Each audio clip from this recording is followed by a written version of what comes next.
Greetings from Tokyo, my dear friends. This is Daisuke, and I very much hope that this video finds you well and in very good spirits wherever you are in the world.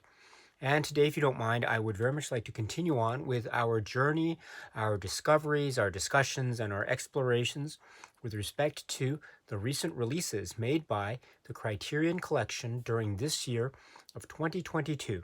And that brings us to a release which was made by Criterion earlier this year at spine number 1161.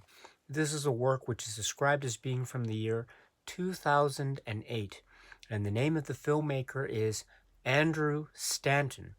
And the name of the work is Wall-E.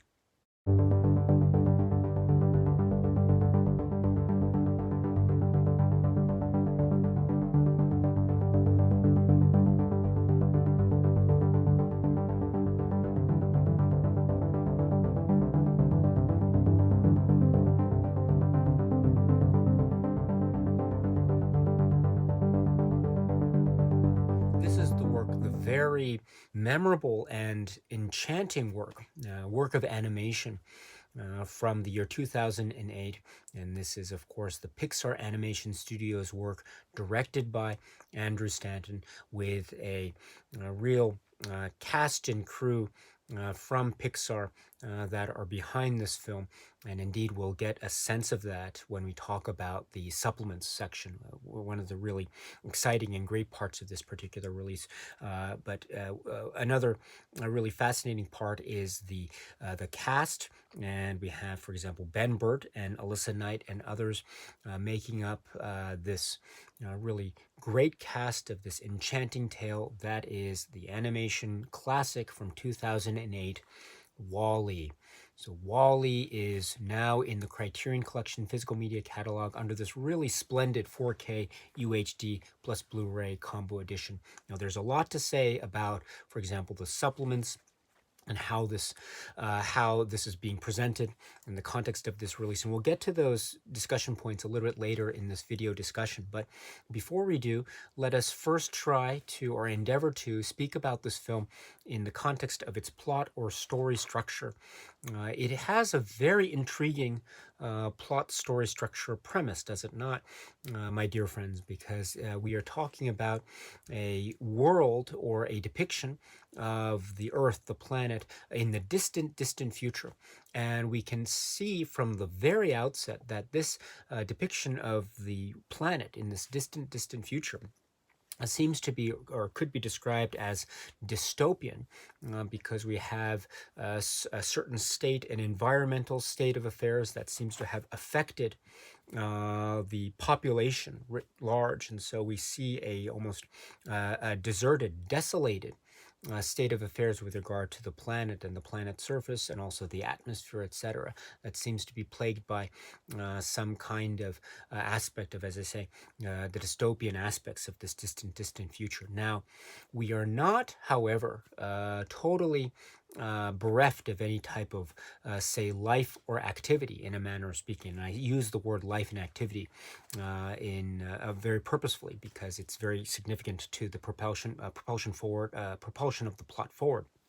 But this brings us to an introduction almost immediately of the character that we can say is our main character. And this is the character, the robot, that is identified as Wall-E. And the identification of this particular name to this character has itself a very interesting, say, basis or genesis, trait of this type of robot, which we understand is a gatherer and also an organizer and also a cleaner of various bits of trash and garbage and waste that can be found on the planet's surface. It has accumulated over scores and years of, say, this type of activity or inactivity. So we meet Wall-E in the state of affairs, in this environmental situation, and the trash planet situation And we see him, or we see the results of his years and years and years of work performing this mission that he has, which is to gather and to assemble all these gathered cubes or packed cubes of trash in order to, in a sense, try to maintain a sense of order and cleanliness in this otherwise dystopian, distant future. So herein we have the essential mission statement of Wall-E, the robot character. Now, that's not all, of course, because in this state of affairs, we also have Wall-E as a character with indications of various forms of, say, curiosity about the world and the planet around him, and a sensibility about him that seems to be maybe focused in on collecting things and gathering things, not necessarily for the sake of achieving his mission of compacting garbage, but rather collecting things and trinkets and objects of curiosity, etc., for his own benefit or for his own, say, curiosity's sake. And so here we get more glimpses into what makes Wall-E tick. And one of the things we see that makes him tick, or makes Wall-E tick, is this idea of a fascination with the objects, certain objects that he discovers along his various routes of performing his mission job duties. And we see the collection or gathering of these objects or trinkets in his abode and also in his spare time, his downtime.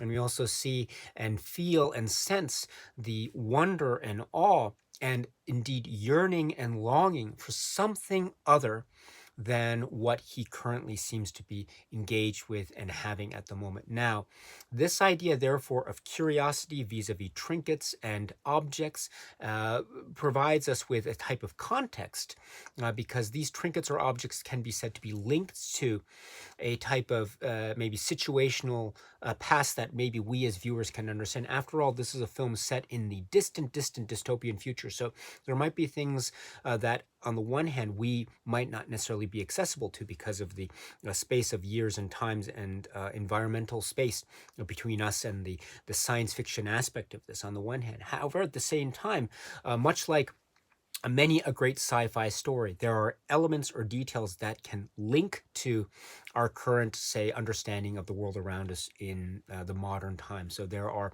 aspects of the environment, there are, say, structures or buildings, supermarkets and other aspects of that nature that we can maybe identify with in terms of our own present day experiences. All these objects too have a type of link to things that we might see in our day-to-day lives, or even now from our 2022 perspective might seem either current or perhaps even retro. But the point is that these are links that provide us with the opportunity to access this world through the eyes of Wall-E, and thus giving us further a sense of being able to sympathize with his situation and condition, because after all, we can understand what it is he's fascinated because we understand what these objects are. So that's a really interesting way for us to link into this world. Now, that's not all, too, because we can therefore see through his eyes, or through this maybe ability to empathize or sympathize, the aspect not just of curiosity. Now that's there in great heaping spoonfuls, but it's not just curiosity, or perhaps the curiosity, another way to put it is that the curiosity that he has, Wall-E has, is linked to a sense of, as I said, yearning or desire, or perhaps even a sense of loneliness. Now, we have to remember his mission has been carried out over years and years and years and years and years. And so you can imagine that the loneliness that he must be feeling or must be sensing, or perhaps on an intuitive level, makes him someone that is, again, yearning and longing for something. And we see this through the way he engages with found films that he has, or musical numbers, through maybe near broken pieces of equipment, physical media equipment and the like. That he engages with some kind of glorious romantic time through things like musicals and Hello Dolly, etc. So here we have the sense of his engagement with objects that leads to curiosity, longing, and also an identification of loneliness. Now this, therefore, sets the stage, I think, quite quite beautifully for the introduction of another character. This is another robot character, which is referred to as Eve, and there is a sort of a drastic difference in terms of Eve's, say, mission statement versus Wally's mission statement, and there seems to be some kind of mission of trying to identify or track down some aspect of the environment of Earth. And then based upon Eve's tracking results, that might lead to further plot progressions forward. But in any event, this does set the stage for a meeting between these two characters, Wally and Eve, and their interactions with each other, their, say, comedic interactions, their humorous interactions, the way in which they are getting to know each other. Maybe there are some bumps along the road, as a manner of, in a manner of speaking, but they try, or maybe one side tries to get to know the other. There is a love story that is associated with this, of course, especially from the point of view of Wally, because we understand almost immediately that Wally is very smitten and very much in love. And will that love be reciprocated or not? Will Eve be in a position where she can also fall in love with Wally too, or will that not be in the cards for Wally, so to speak? And what of these missions that these robots have? Because after all, they are programmed to perform certain duty or duties. And what if those duties have been performed? What if the missions have been completed? What next? What will be the next steps? And will that have any impact or effect on the hopefully blossoming relationship between Wally and Eve? And therein lies how the plot progresses forward through its first act, into its second act, into its final act, and how those mission statements lead to further developments, and also maybe some indication about what is going on with the planet. Where are the people, if at all? What is the state of situation, state of affairs with regard to life and growth and potential, say, future, if any, for this otherwise dystopian or dystopian-looking distant future? And ultimately, yes, what will happen with Wally? What will happen with Eve? Will this relationship lead to something, or will it lead to naught?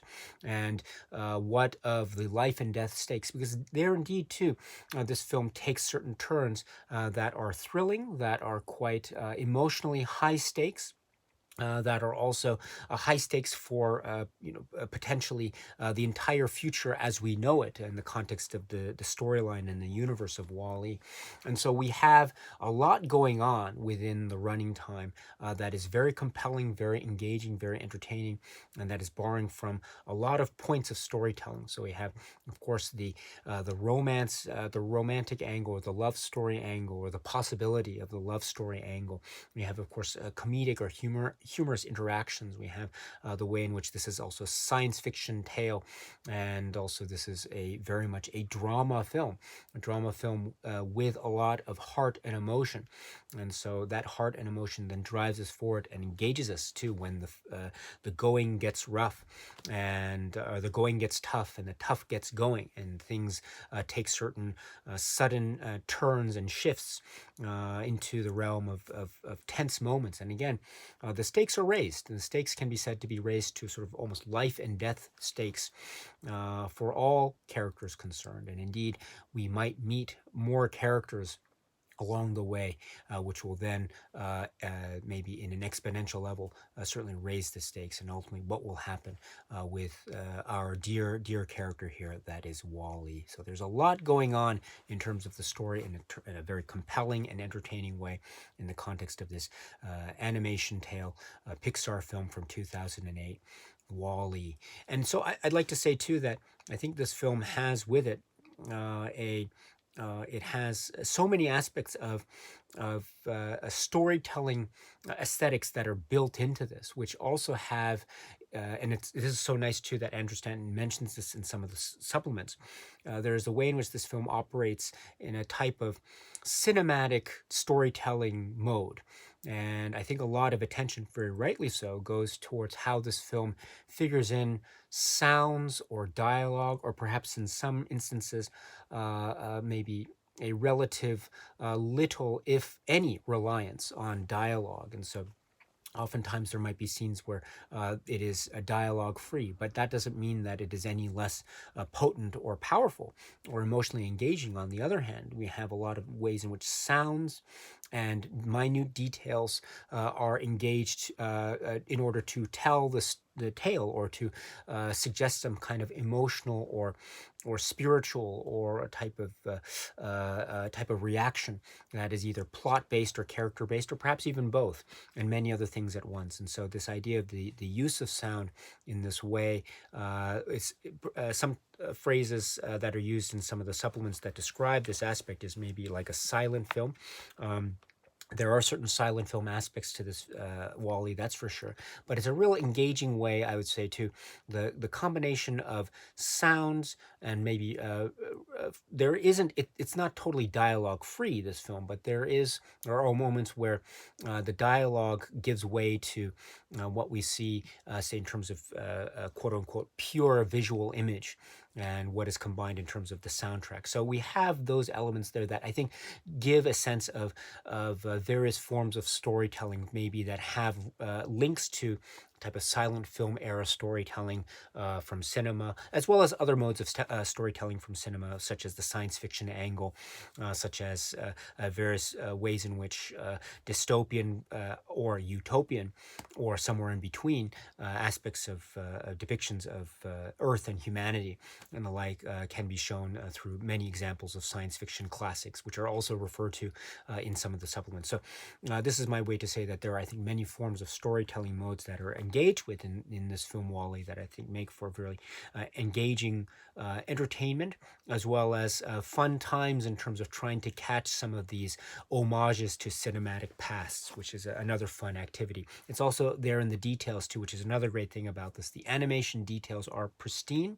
They're quite detailed indeed. You can go through and see some of the wonderful layers of detail in the backgrounds, and also in the way in which the environments are rendered. It is very pristine and very precise, and quite detailed and very involving in that way. So this is also another fun aspect. This is one of the reasons why Pixar is where it is, and it's one of the most premier animation houses because of its attention to detail in this and other Pixar animation classics. So it's here, and it's here with a lot of triumphant confidence and style, and a lot of dedication, which is, I think, shining through with every image that we see.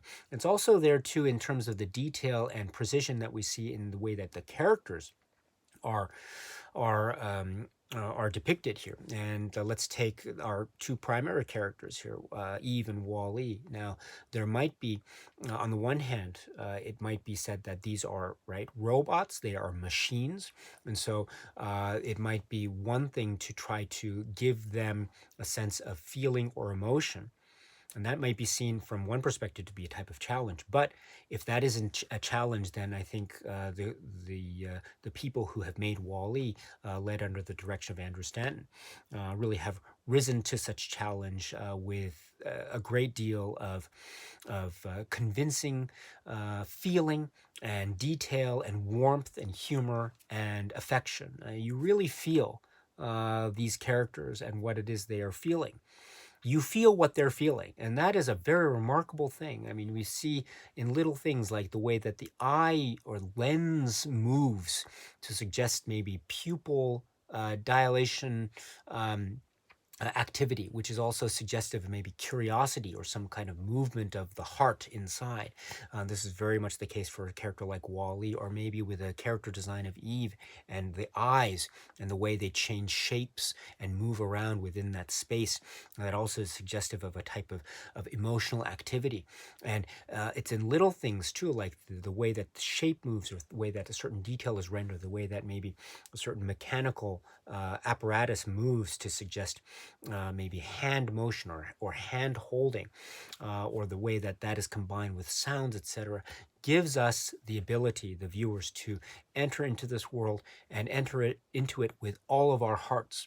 And so I would say that it is a very successful film in that way. It does too have certain levels of complexity, especially when you get to some of the latter portions of the film. And maybe we'll get to those discussions a little bit when we talk about some of the supplements, including the commentary tracks and some of the other specific documentaries or documentary shorts that are found on the supplemental sections here. But there are also levels of complexity that might be said to be giving the film a sense of maybe social commentary about maybe an environmental message, or maybe a message or aspects of corporate influence, and also the effects of, say, technology on one's existence, et cetera, which I think are very reasonable takes to have, and very apropos interpretations to have, very possible readings. And so that's my way also to say that a film like Wall-E is one that I think is subject to many possible readings, which I think is one of its very compelling traits.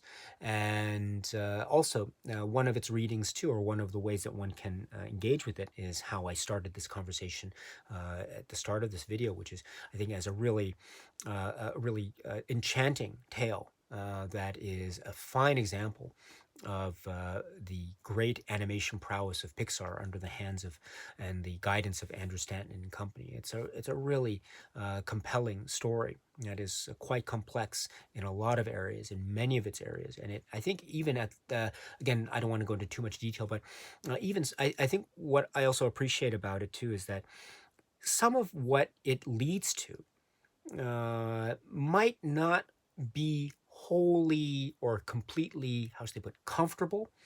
It does bring up the potential of certain readings, or certain, say, outcomes that might be a little bit uncomfortable. And that might lead to a certain level of, say, discomfort, which I think also is very fair and very apropos. And also, I mean, that's true for a lot of great science fiction. You know, a lot of great science fiction uh, provides the room for giving us, the viewer or the reader or the watcher, right, the opportunity to give our own interpretation. And there might be things that we like. There might be things that might not sit well with us. But those are the questions that we can ask. And if those questions are raised, I think that is also a hallmark of some really compelling science fiction storytelling indeed. And so I would consider Wall-E, for me and my own experience with this film, very comfortably within that category indeed. What a very complex and rich tale this is, and it's now in the Criterion collection in this 4K UHD plus Blu-ray combo package, again at spine number 1161. This is the work which is Wall-E. The Criterion collection has released this film, Wall-E, which is the film from 2008, and it's released it this year under this very impressive package that is the 4K UHD plus Blu-ray combo edition, released at spine number 1161. And this is what I have here on the table, and it's in this digipack form. And so we have the outer casing that reveals the inner casing underneath, and so the inner casing then reveals the discs, and we have 3 discs. We have 1 disc, which is the 4K UHD offering, and then on this side we have 2 Blu-ray discs. And so I will speak to this particular format, or these formats, momentarily. But well, in relation to that, I suppose we can talk first about the presentation of this, because I've taken the liberty of removing this staple booklet, very thick, a lot of pages, robust, well done Criterion for being able to do this. But one of the reasons I have removed it prior to the start of recording this video discussion is so I can share with you the notes that are included here with regard to the master, as it says. So on page 35, there are notes about the master, and it says, and I quote, "Wall-E is presented in its original aspect ratio of 2.39 to 1. This 4K digital master was created from the digital original files with unique HDR high dynamic range and SDR standard dynamic range, color grades to take full advantage of the film's groundbreaking practical digital lighting and anamorphic lens technology, which were developed in collaboration with cinematographer Roger Deakins. Grading was supervised by lighting director of photography Danielle Feinberg and approved by director Andrew Stanton. The Dolby Atmos soundtrack was remastered from the original theatrical audio stems. The 4K UHD disc is presented in both Dolby Vision HDR and HDR10 Plus. The Blu-ray is presented in high definition SDR. Excuse me, let me say that again. The Blu-ray is presented in high definition SDR. So this is a very impressive release indeed. And we have 4K UHD presented in both Dolby Vision HDR and HDR10 Plus, and then Blu-ray in high def SDR. So I should point out that I know this has been released elsewhere, and so I've never, unfortunately, I never got around to getting this film Wall-E in a sort of Blu-ray or anything prior to this Criterion release. So this Criterion release came rather timely for me. So that's also my way to say that maybe my experience with this film in terms of the various, say, releases throughout the years is, I admit, very, very limited indeed. So my comments on the presentation, I think, will not be the best around. So I apologize in advance for that, for my maybe comments which probably will not be satisfactory to all concerned. With that in mind, I should say that I thoroughly enjoyed this. I thoroughly enjoyed all the aspects of this technical presentation, which was outstanding, standard. I should say that I don't know if my equipment, my TV and my player, the 4K equipped player, I don't know if it's fully equipped to take full advantage of all the capabilities that are available here, but I've done the best that I could. So based on my equipment's limited capabilities, I thoroughly enjoyed watching this in the 4K UHD disc, and then also on the Blu-ray. And as we said, the Blu-ray has, or the first Blu-ray has, the film in the Blu-ray format presentation. So I think for me, the 4K UHD and the Blu-ray,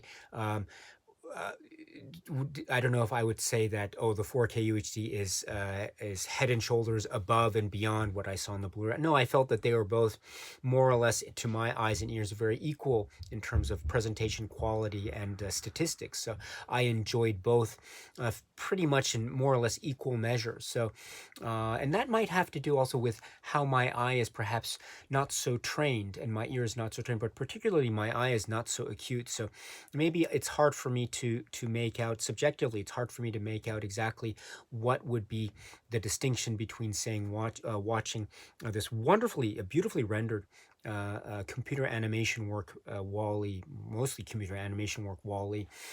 What would be the fine detail that I could catch in the 4K UHD format watch versus watching it under the very high quality Blu-ray. So to my eye, I admit that I didn't make out so many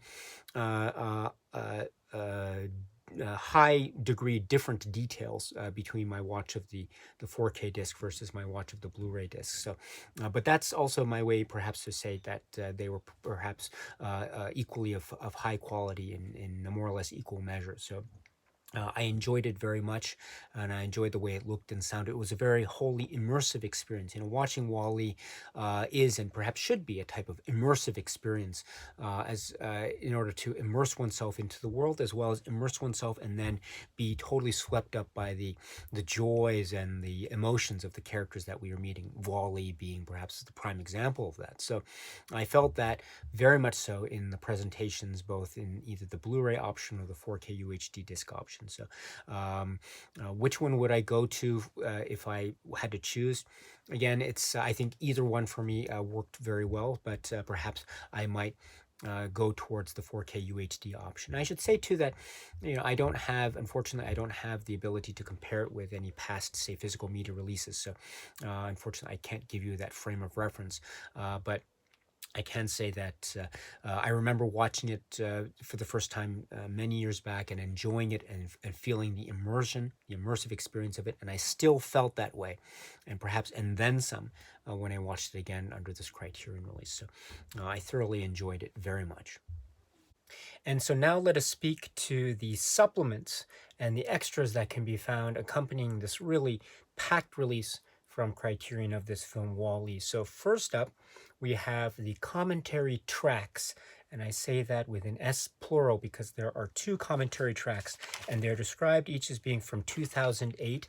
So these have been made available before, but it's always nice to have this continuity, this carryover of the pre-existing commentary tracks, and especially more than one. So well done to Criterion for being able to bring these over for purposes of this 2022 release. So what do we have for these commentary tracks? Oh, by the way, as we pointed out, the film is made available on the 4K UHD format disc or Blu-ray disc 1, which is one of the discs right here. So you can find the film there, and accompanying the film, the feature film, you'll have the audio option of listening to one of these commentary tracks. So what are the commentary tracks? We have the first one, again described as being from 2008, and this is focusing on the comments from director Andrew Stanton.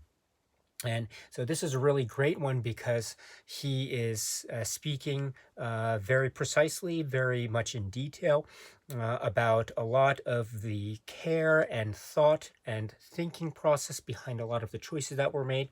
Details regarding, say, musical choices from the very get-go. When you see the film WALL-E, you know that it starts with a very intriguing musical choice to open the film with the opening credits, and that type of musical choice carries itself through in terms of other musical choices that are made throughout the film, in particular, and perhaps quite memorably as well, Hello Dolly. So this is spoken about from the very outset, this idea of a contrast between the futuristic outer space science fiction look and the use of the types of musical number choices that were made here. So it's a very nice contrast, but it's also apropos and very fitting. So a very nice topic there. And that also leads to other discussion points about how this is a movie with, relatively speaking, fairly little dialogue. It's not totally bereft of dialogue. He acknowledges as such, but it is a film where it does have moments and pockets, if you will, of areas where it is, relatively speaking, dialogue free. So that poses a very interesting, I don't want to say challenge, but this poses a very interesting way or method or methods of storytelling. And he does talk to about having the members of the crew and participants and artists and people at the animation studio and himself as well, relying upon a lot of their love of, say, silent film. They make mention of, for example, Charlie Chaplin and Buster Keaton. In particular, Andrew Stanton makes mention of Buster Keaton. And so this is also a very interesting indication of one of the possible modes of storytelling that's incorporated into WALL-E. Also in terms of, say, themes or messages, he does talk about the idea of how this theme of large corporations is part of the tableau, and also the idea of the environmental message, although he does point out that he didn't set out to make a quote-unquote message film per se. It just happened to fall into place like that, he says, which I think is very interesting too, because it is also, I think, part of the, say, it's part of the backdrop, if you will, or it is maybe it's part of how a lot of times dystopian science fiction tales do come out. So they don't necessarily have to be purely message driven per se, although at the same time they can be part of the, say, background or details or the world that is part of the overall, say, primary story of the film. And speaking of the primary story, he does focus on this idea of it's a simple story. It's like a love story. It's a romance tale. It's a story about loneliness and friendship and finding friends and meeting new people. And that's essentially the story of WALL-E, both in the first half of the film and from a certain point of view in the second half of the film as well. So, and we as viewers meet new people as well, new characters as well. So this is really quite wonderful. Also, this idea of perseverance, something that Andrew Stanton makes mention of in this commentary track. Also, the design qualities of characters like WALL-E, like Eve. He didn't necessarily want to have it overly anthropomorphic. In other words, he didn't necessarily want to have designs that were too human-like in feature, but rather he wanted to have designs that were focusing in on the mechanical structures of the, say, the utility or functionality of these machines, these robots, but then trying to bring out of that some kind of feeling or essence or state of mind, which I thought was a really quite fascinating approach.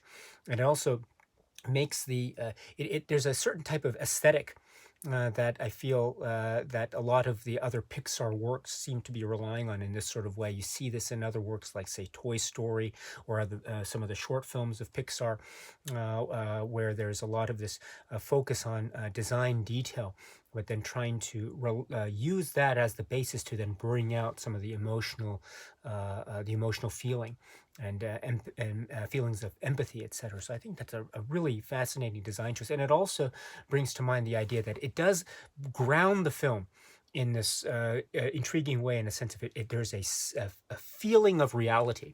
And I use that phrase very carefully, because this is also something that is mentioned in some of the supplements, the idea that it's of course acknowledged that this is a computer rendered space and screen and story and characters, but there's also the effort and attempt made quite successfully to add layers, add tones, uh, add detail in order to give the essence of reality, the idea of how the camera would move, how lenses would operate, how focus would bring things in the foreground into focus and things in the background out of focus, and vice versa, and how this is reflective of real life qualities of cinematography, as well as capturing the essence of an environment or design, and a character design as well, and machinery. And so this aspect, I think, carries through in terms of Andrew Stanton's, say, philosophy of not overly adding overly anthropomorphic design elements to the machinery, but rather keeping things as they are, but then relying on that to tell its story, which I think is really fascinating. And also he talks about that sound choices, Ben Burt as being a key member of the crew and cast, and the soundscape and the whole character of this film and character of Wall-E. So working with Ben Burt, reaching out to Ben Burt and how that came about. Also working with some of the real life elements, the actual elements for working with Fred Willard, for example. And also there's some discussion here by Andrew Stanton about the human characters, because there are human characters that are shown here, and he describes the some aspects of these characters. For example, the design choices for this, and this brings me to one particular point about this film that I think I've come across in terms of how some might be reacting to, especially how the human characters are portrayed here.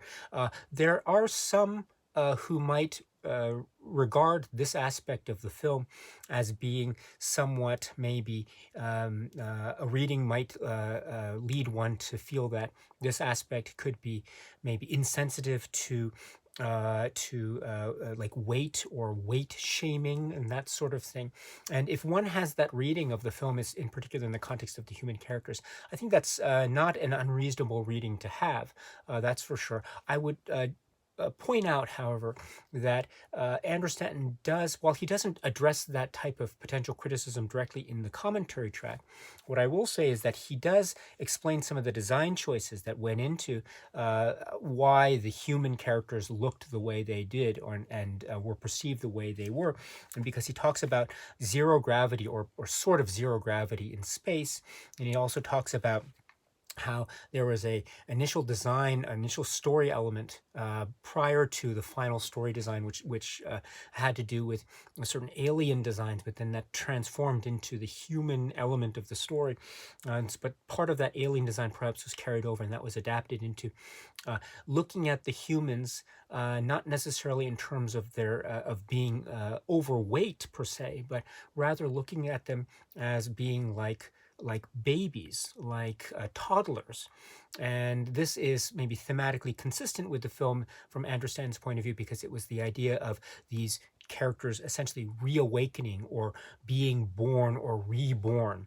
and finding some kind of consciousness through that idea of being born or reborn, thus the state of their being childlike or like babies, and even to the point of beginning or learning to walk and that sort of thing, and learning or relearning these aspects of daily life or daily living, and thus their attributes, their physical attributes, he describes them not necessarily in terms of weight or overweight, but rather in terms of like childlike qualities. So I think that is one way to say address that type of reading or concern. However, of course, if one has a certain critical or say maybe feeling of, say, disagreement with regard to how this aspect of the human characters are treated, that's a perfectly fair assessment to have, and I'm in no way trying to persuade you otherwise. But just keep in mind that that's something that is brought up in the Andrew Stanton commentary, and it's brought up elsewhere too. So there is a certain design choice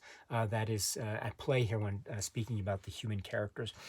But then going into other aspects, he does talk about the idea of technology, the robot designs, the advent or maybe the over reliance on technology, etc., as being one of the key elements of the plot and story, and also some of the music choices to Peter Gabriel, etc. So this is a great commentary track. It's with Andrew Stanton. This is not the first area. We will see Andrew Stanton again in some of the other supplements, but here is the first stop in the Andrew Stanton journey, as it were. We have this first commentary track that's made available with this Criterion release. Okay, so now we have another commentary track that's accompanying the audio options for the feature film. So we had the first commentary track, which was with Andrew Stanton. Now we have the second commentary track, also described as being from 2008. So I understand this was one that was made available previously, but it's good to have it carried over here for purposes of this Criterion release. And this time, this is with Bill Wise, character supervisor, Lindsay Collins, co-producer, Derek Thompson, story artist, and Angus MacLean, directing animator. And so we have the four of them talking in this very casual conversation, the four of them. And this is really nice. It has a type of, how should I put it, like a very casual, almost a slightly festive feel to it.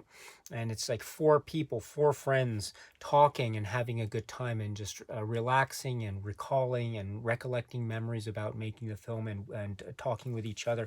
And so it's really great that way. They do speak about aspects of the film as they watch it, which is really great. There's the way the film opens, it's in space, no one can hear you sing. And that's a little play on the way that the music is incorporated into the opening credits, as well as a little play on the film Alien. And that's, I think, an indication of where this commentary track will go. There's another a supplement a little bit later on in the supplements discussion, talking about what's called geekdom or geekorama, and that's a way of referring to the fact that a lot of the people who are working on WALL-E are people who are really into, say, science fiction and movies, and there's a lot of these references to, say, science fiction TV shows, Star Trek, The Next Generation, Star Wars, 2001: A Space Odyssey, and the like. And so there's all this Alien, etc. There's all this of the Jetsons, and there's all this stuff that's packed into this particular film. And it's lovely to hear these people really express their love for all this science fiction goodness. There are references made to, as I mentioned, Star Trek. There's references made to Brazil. There's made to Star Wars and Jabba the Hutt and Huttese. They make reference to perhaps the possibility that maybe Huttese is spoken in some parts, maybe not, who knows, and also references to Boba Fett and all this stuff. And the like. And so it's lovely to hear the conversation here. I think Lindsay Collins, who's the co-producer, she admits herself that maybe she knows some of these references, but then is unaware of other references. So that's also part of the fun of the conversation. You know, there's all these levels of, say, quote unquote geekdom, and in a very affectionate way. So it has that type of quality to it. It's an interesting commentary track. I would say that it does have a lively atmosphere to it. And while there are these great moments, I would say sometimes there's a lot of maybe talking over each other. So that might seem a little bit maybe it might seem a little bit difficult to get into every so often because of that aspect. Especially with a commentary track, it's always nice to have a clear line of understanding of who's talking, rather than talking overlapping with other talking. So while that doesn't, it's not constant throughout the commentary track. It does happen once in a while. So it's a little bit hard. It kind of gets me out of it a little bit. But that being said, I am totally enjoying this. I love the feel. It has a lovely, a casual, relaxed vibe to it. And again, just expressing their love of this film, and just the details going into it, and also expressing, as I say, their geek. There's mentioning also of Tron, one of my favorite films. I love it. Tron, Superman. They also make mention. Oh, there's an interesting anecdote here about the use of a fire extinguisher. And they also talk about how this was a focus of debate among scientists as to whether or not the use of the fire extinguisher, as we see it in certain scenes in Wall-E, was scientifically accurate or not. And so that's an example of where science and art meet in this wonderful place called Pixar, and the results of that being films like Wall-E. So it's really great to get that perspective and other perspectives going forward. Also, there's mention of Atari, etc. Oh, it's great stuff. So again, this is the second commentary track. This is with Bill Wise, Lindsay Collins, Derek Thompson, and Angus MacLean. And it's another wonderful option to have when you watch the film. So you have the choice of one of these commentary tracks going forward in terms of your enjoyment of Wall-E.